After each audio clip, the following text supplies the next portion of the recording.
Hey everybody, welcome to Q&A video number 53. Make sure to keep asking questions. It doesn't matter what they're about, they can be about anything. Just know that I don't respond to review requests or Let's Play requests in these videos.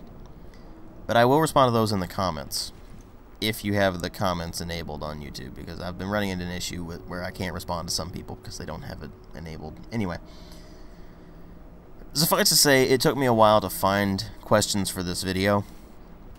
I had to dig through a lot of my own records and find stuff that was not only still relevant, because a lot of it was just stuff that happened a while back and it's old news, it doesn't really matter anymore, or it was just stuff that I'd been asked more recently and thus I'd stuck it in there. So please ask me questions, because I pretty much got nothing going forward. Gameplay in the background is leftover footage from my Ghost Recon Phantoms MTO. I recorded way too much footage for that. So, yeah, that's what that is. At any rate, let's start with a question from Lord Chaos. What's your take on consoles running games at 30 frames per second and not 60, since I'm seeing people talking about this a lot recently? The whole frame rate debate thing is frankly infuriating. It doesn't take a genius to figure out faster is better. Period. End of story. You want something running very smoothly.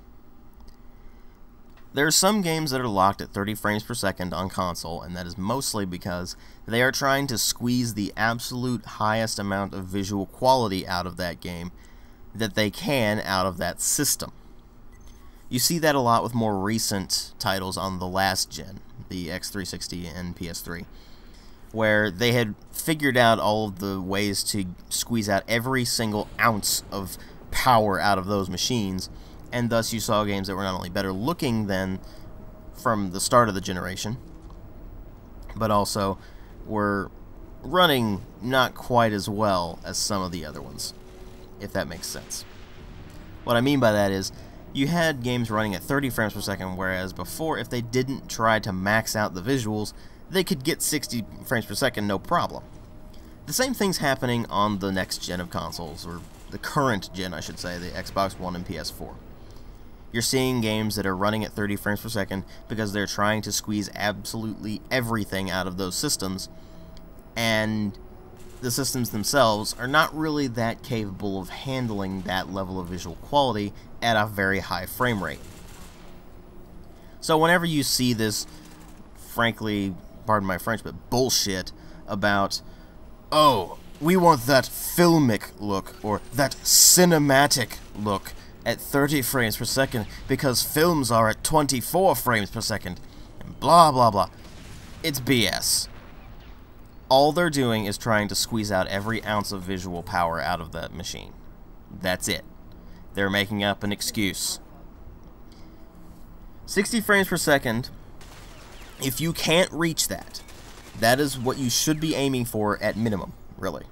Especially with an action-oriented title, like a first-person or a third-person shooter, where reaction times are key. High frame rate is always better in action-oriented games. Always. Doesn't matter what the game is. A higher frame rate is always better.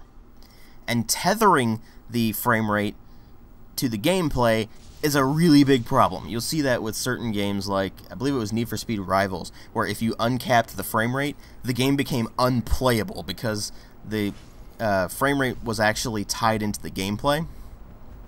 And the way they had it set up, the frame rate basically controlled how fast everything was.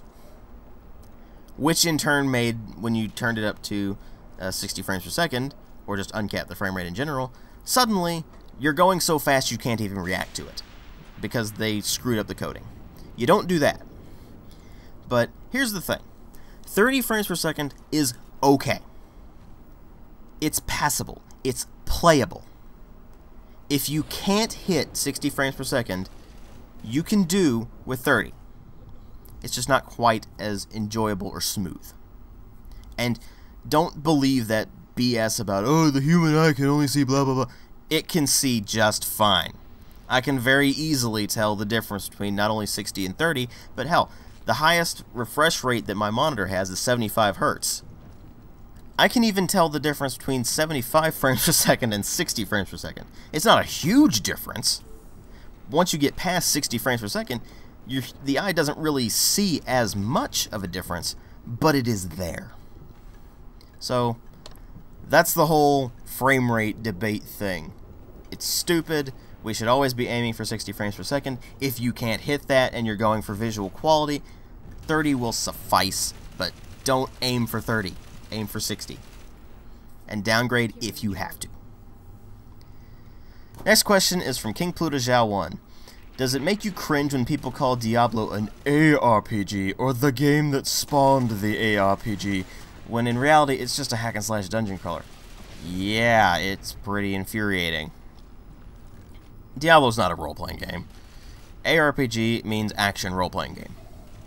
That is something like Gothic, or Risen, or The Witcher.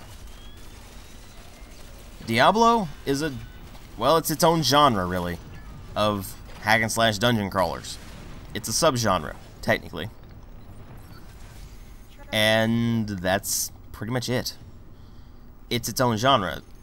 With games that are like it, we don't call them ARPGs, we call them Diablo clones, because that's what they are. Moving on to a question from Liberty Prime. This one's actually pretty easy.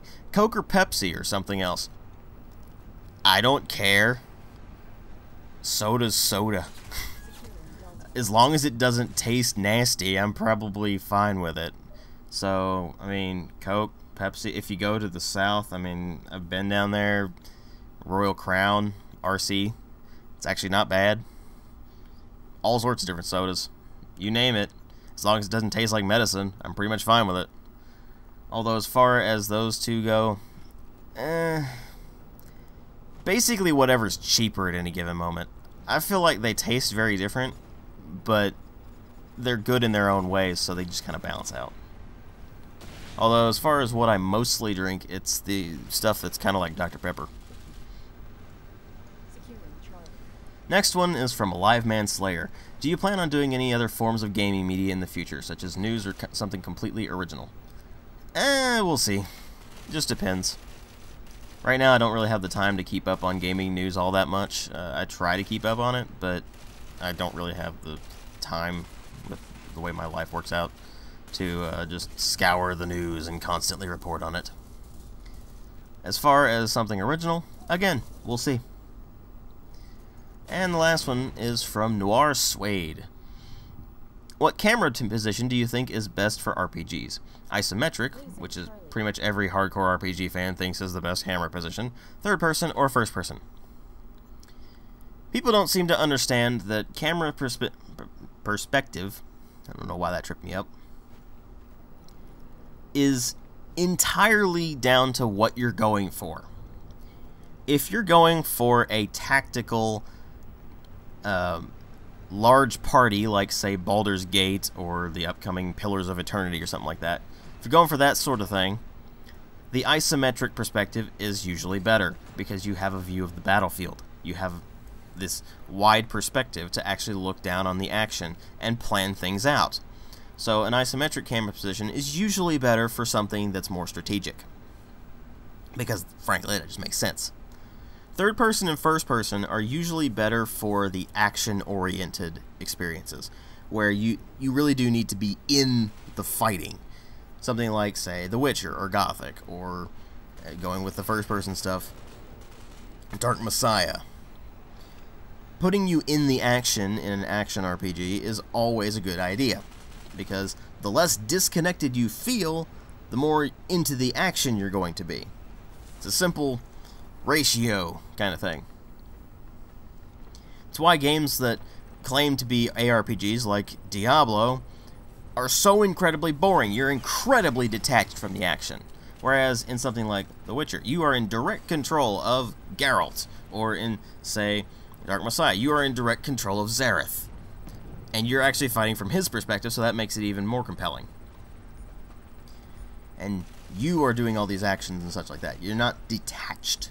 So, third and first person, usually better for action-oriented stuff that puts you into the action, and they're usually much better, especially first person, for being less detached. If they want you to be really into it, that's the perspective they probably want to go for.